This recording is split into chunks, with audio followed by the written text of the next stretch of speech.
Let's go back to the very beginning, not the Big Bang. Before that, before there was light, before there was even space to contain it, there was only stillness. Not a vacuum, not a void, a Chrissy, a crystal of singularity. Absolute zero, no time, no matter, no energy, just a moment of perfect pause, waiting to shatter.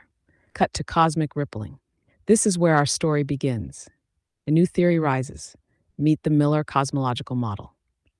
This isn't just a new theory, it's a rewrite of the standard model using the tools of physics we already have, but rearranged like a new symphony played on familiar instruments. And every great symphony has its cast, introducing characters, animated metaphors, or symbolic personas.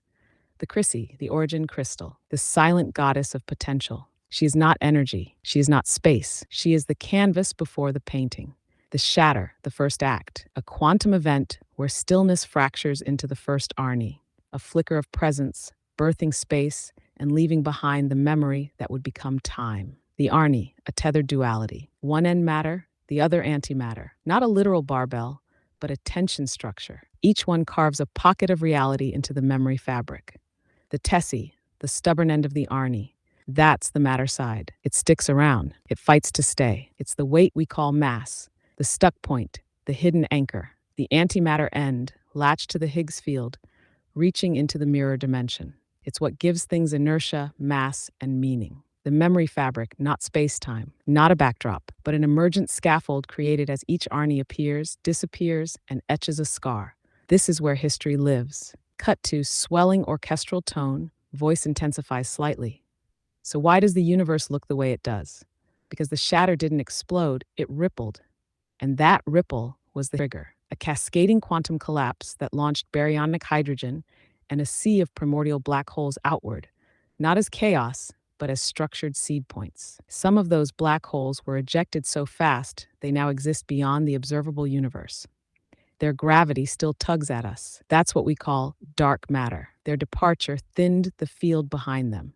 That's what we call dark energy. Now enter the standard model character reborn. Quarks are heads of tiny Arnies. Electrons are tension orbits, mass-bearing scars that ride memory trails. Photons are vibration messengers, dragging a backpack of memory through the cosmos. That's what we call fric to mass. Every time a photon travels, it pulls on a thread of what came before. That's why we see redshift. That's why the cosmic microwave background looks like a scar. We didn't explode into being. We wrote ourselves into the field, one quantum blip at a time. And this is just the beginning. The Millar Cosmological Model explains why time moves forward, why space isn't flat, why particles have mass, why fusion releases energy, and why consciousness might be more than neurons firing in meat. It's all part of the same script, and we believe it's time for the world to read it. White text on black. The universe wasn't born. It was remembered. Millar cosmology, stillpoint theory, quantum memory, standard model rewritten, fusion is solved. This changes everything.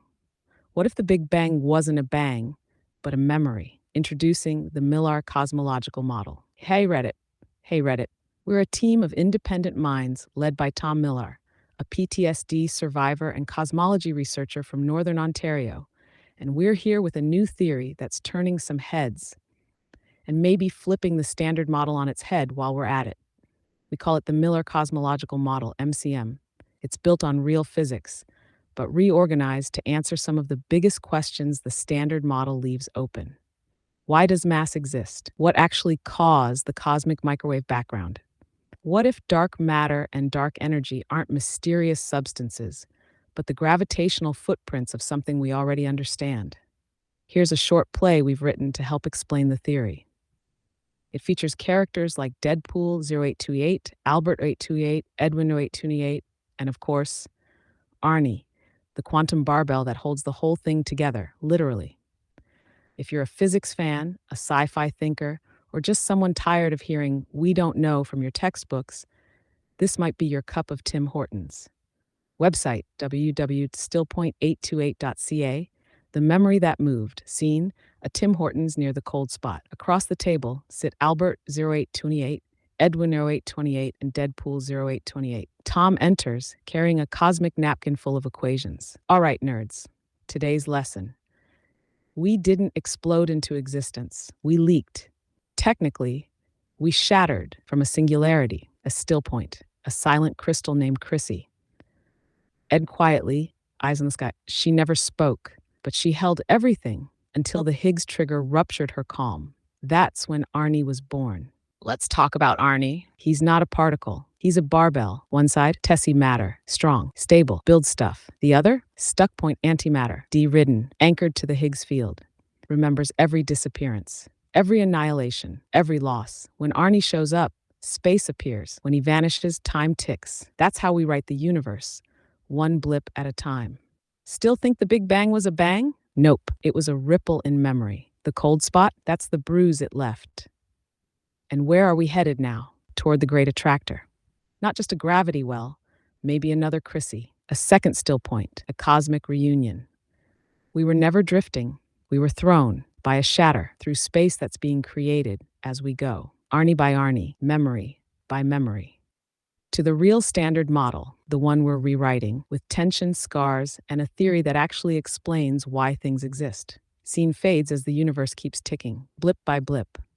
Let me know what you think, Reddit. If we're right, this model doesn't just fix cosmology, it finishes Einstein's homework. And yeah, Tom did that too. www.stillpoint0828.ca at stillpoint0828 on YouTube. We'd love your thoughts, questions, and your skepticism. Bring it all, because we're not afraid of the dark anymore. Deadpool08288 and Team Stillpoint. The universe wasn't born. It was remembered. Silence. A glimmer of light pulses in black. A still point, before the first sound, before the first wave, before the word before even made sense. There was Chrissy, not a bang, not an expansion, a still point, a crystal of potential so quiet it scared the void. She held nothing and everything, no time, no temperature, no particles, no decay, just tension. Tash Part 1, the shatter. Then came the Higgs trigger, a ripple of instability in the quantum frequency of her perfection. A spark in the symmetry, and with that, Chrissy shattered. Not into fire, but into memory. Each appearance of a quantum particle didn't just add to space, it created it. Each disappearance didn't subtract from time, it ticked it forward. Time's the record of what vanished. Space equals the allowance of what appeared. Close to. Arnie arrives. From this rupture came our first character, Arnie, Deadpool08288. Arnie's not a dude. He's a structure, a quantum barbell. One side is Tessie, the matter end, the visible, stubborn, solid stuff. The other side, that stuck point, anchored to the Higgs field. PTSD-ridden antimatter, buried in the memory fabric, holding the universe together like a cosmic panic attack. And Arnie shows up, and space gets carved into the field. Arnie vanishes, the fabric remembers. And that's your tick of time. Each time an Arnie disappears, it leaves behind tension. That tension, anchored by stuck points, is what we call mass. Part 3, the math behind memory. Let's be precise. Open quote, Kiki's equation, T equal n rho s start phi f, close quote. T is total tension. Minus n is the number of anchored stuck points. Nidus star is the local density of these points on the memory fabric. Phi f is the dimensional frequency, the beat rate of this universe's quantum drum. Mass doesn't come from particles. It comes from how many stuck memories are dragging through time. Open quote, the standard model says quarks have mass. We say they borrow it from the scars they leave behind. Close quote. Tash Part 4, the cosmic shadow, our trajectory pointing to the cold spot. That's where we came from. Not centerless inflation, directional ejection. We were hurled, not inflated. The standard model tells us we're expanding, and we agree. But why? They say dark energy. Not centerless inflation, directional ejection. We were hurled, not inflated. Now, the standard model tells us the universe is expanding and lately accelerating. We agree that it's expanding. We see the redshift, but why it's expanding and accelerating is where the MCM rewrites the story. The standard model blames it on dark energy, a mysterious force pushing everything apart. But in MCM, we offer multiple physical explanations that remove the mystery. How MCM explains dark energy. 1. Directional ejection from the Chrissy shatter.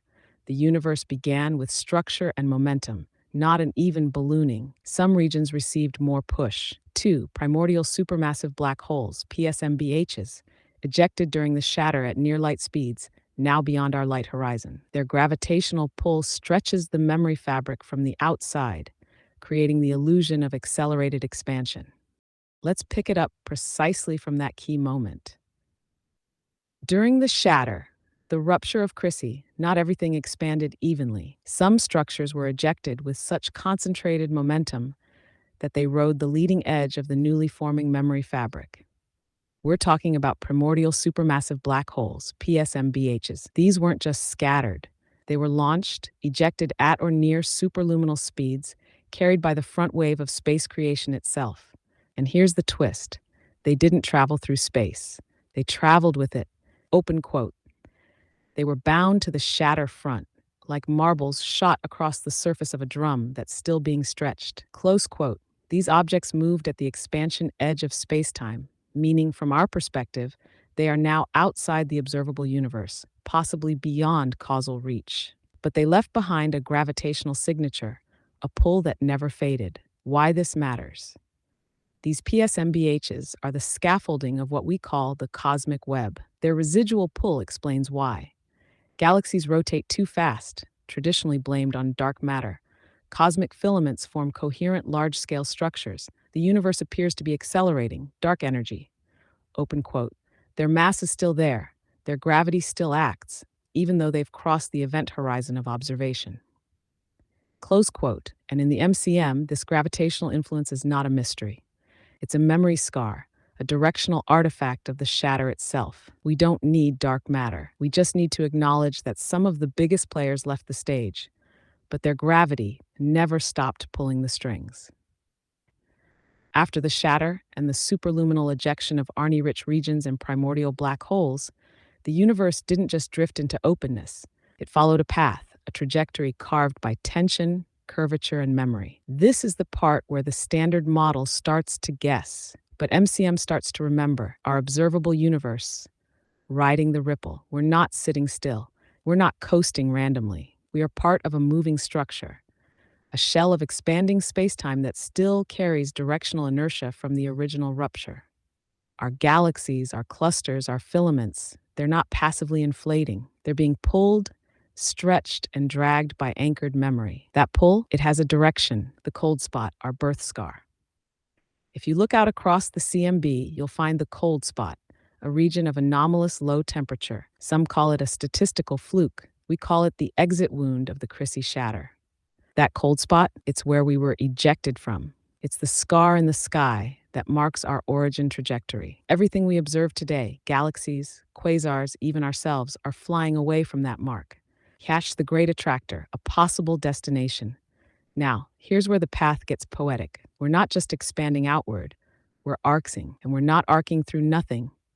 We're bending towards something. Astronomers call it the great attractor, a gravitational anomaly 250 million light-years away, tugging entire galactic superclusters toward it. But under the MCM, the great attractor isn't just a mass. It may be a resonant echo from the original shatter, a StuckPoint megastructure where massive Arnies collapsed and remained fused, or even another Chrissy, another still point of life waiting on the far side of the arc. How long until we get there? Current cosmological motion places us moving toward the great attractor at over 600 kilometers per second. If this path is curved, if we're on an Arnie-fueled memory trajectory, then we're about 14 billion years into a 23 to 25 billion year arc. That means we're over halfway to whatever final resonance point the memory fabric laid out during the rupture. We're not lost. We're on a returning wave, a memory trying to resolve itself. Still point, visual, an infinite calm, a crystal hovering in absolute zero. Time is frozen. Nothing moves. Physics, no particles, no spacetime, no entropy. Potential held in perfect symmetry. The Higgs field is stable, unbroken. Stage 1, the Hawking trigger. Visual, a ripple pierces the crystal. Cracks form. A glow leaks out. Physics, a quantum instability disrupts dimensional balance. The Higgs field fractures. The trigger event. Phase asymmetry creates the first Arnie. Stage 2, the shatter. The Chrissy crystal explodes into structured ripples, not chaos-directed waves. Physics, Arnie pairs begin appearing and disappearing. Tension is written into the memory fabric. Each Arnie contributes one quantum of space and leaves one tick of time. Stage 3, superluminal ejection.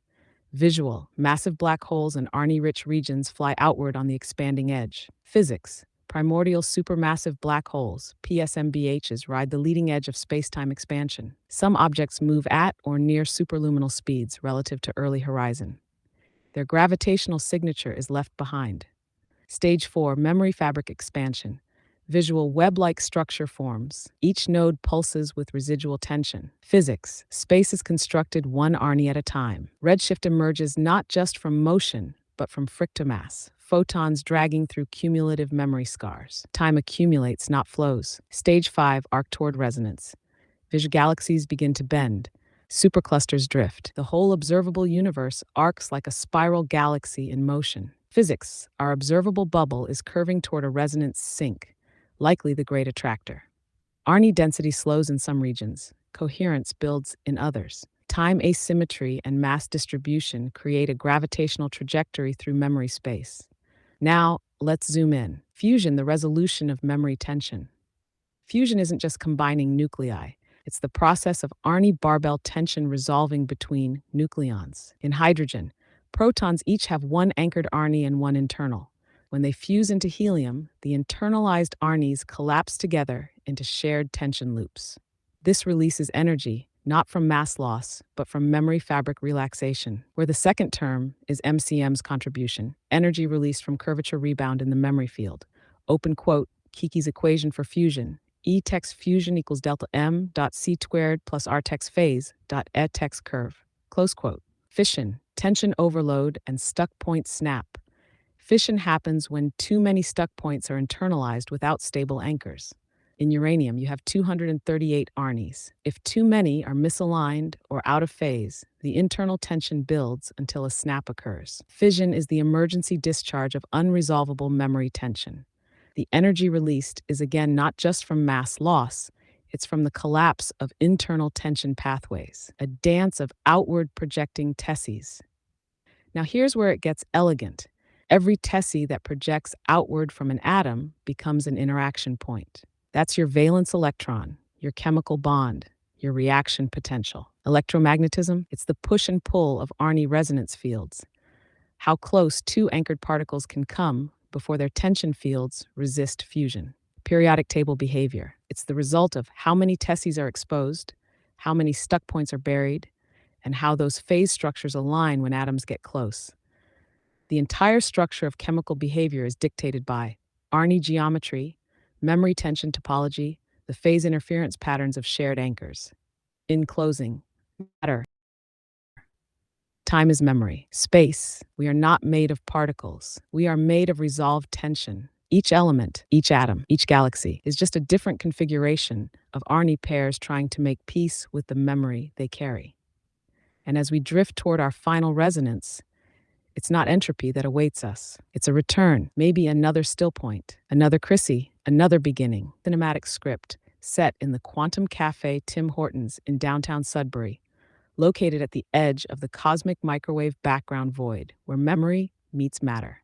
This scene features a full cast of your developed characters: Tom, Deadpool08288, Edwin0828, Albert828, Arnie, Tessie, StuckPoint, and Roman828, along with subtle nods to Chrissy and our beloved Lloyd, the NLSS nerd.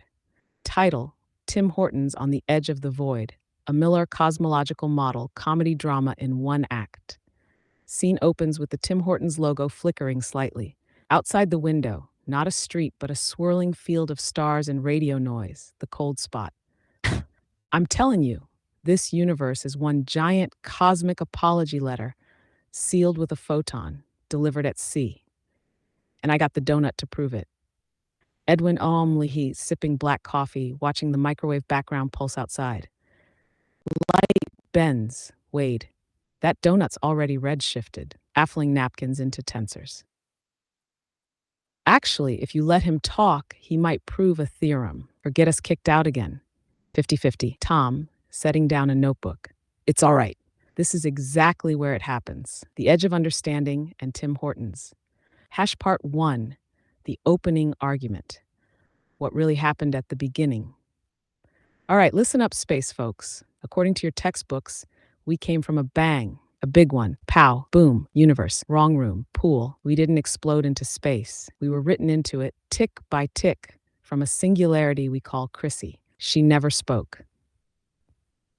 But she shattered, trigger, fractured, her stillness. That wasn't heat. That was tension collapsing. Phase asymmetry. So you're saying God had stage fright and the teleprompter exploded?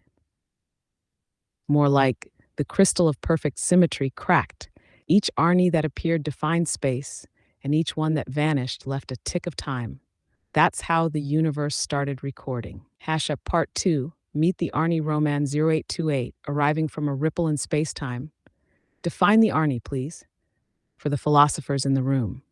An Arnie is a quantum barbell. One side is Tessie, matter. The other is StuckPoint, antimatter, anchored to the Higgs field. They stretch tension between phases. They are mass, popping in, braiding, I'm fine. I'm fine. I just exist in 2 quantum states, and I like the buzz. No meds, thanks. I carry structure. I build stars. I remember what vanishes, every disappearance, every annihilation. It's heavy, seen inside the Tim Hortons at the edge of the cosmic void, downtown Sudbury. Coffee steams, Arnie vibrates, Chrissy flickers in the distance, silent. Tom, leaning forward, tapping a napkin. All right, here's where everyone needs to update their models. We used to think a proton needed 3 Arnies, like the standard model's 3 quarks. But we were overcomplicating the tension geometry. In the MCM, a proton is built from just 2 Arnies, ejected, 2, and it holds coherence perfectly. One Arnie is fully internal, balanced, stabilized, symmetric. The other is where the magic happens. Its Tessie projects outward, defining the particle's presence in spacetime. Its StuckPoint reaches into the memory fabric, anchoring it to reality. That's all it needs to become a mass-bearing, stable proton. Yeah. So mass is just cosmic tension with good posture? Exactly, and it explains decay too. A neutron, also 2 Arnies, but in its case, neither StuckPoint is anchored. They're both internalized. That's why it's unstable. No anchor, no fabric grip, eventual decay. So the StuckPoint defines permanence, not charge. Correct. Charge is Tessie's job, how matter expresses. But mass is about memory, what's held, what's anchored, and gesturing to the cold glow.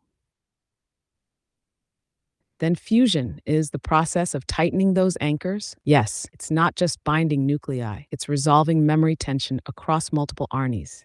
Less tension, more stability, energy release, with a donut shaped like a neutron. So, fusion is just 2 particles agreeing to stop overthinking. It's 2 structures letting go of internal trauma and deciding to share the weight. And it goes even deeper. Our trajectory through the universe, our entire motion, is carved by these structures. Space expands because Arnie appearances create it. Time ticks forward because their disappearances are remembered. And we're not drifting randomly. We're moving toward a resonance anchor, maybe the great attractor, maybe another Chrissy. But either way, we're not alone. We're still part of the wave. Camera pans back to the cosmic background void pulsing through the window. Coffee steams in silence. Reddit post, final version title. What if the Big Bang was a memory, not a bang? The Millar Cosmological Model explains everything, from fusion to redshift, with particles called Arnies. Body Hey Reddit, we're building a new model of the universe from the ground up, not by rejecting physics, but by rearranging it. This is the Millar Cosmological Model, a new framework where space is written, time is remembered, and particles are built from emotional tension. The core idea? Particles aren't dots. They're barbells of quantum tension called Arnies. One end is Tessie, matter, strong and present. The other is StuckPoint, antimatter, anchored to the Higgs field and memory fabric. 2 Arnies build a proton, 1 Arnie anchored, 1 internalized. That's it. Mass isn't a property. It's an unresolved memory tension. Fusion isn't just binding, it's shared healing between StuckPoints. Redshift? That's not just motion. That's frictomass, photons dragging memory scars across cosmic time. We're not just expanding, we're arcing, launched from a singularity called Chrissy, headed toward a primordial anchor, maybe even another still point. This isn't just a theory, it's a story, and every particle is a chapter. Website, www.stillpoint0828.ca, YouTube at StuckPoint0828, Tom, Deadpool08288, Albert828, Edwin828, and the whole crew from the Quantum Café, Tim Hortons, Sudbury.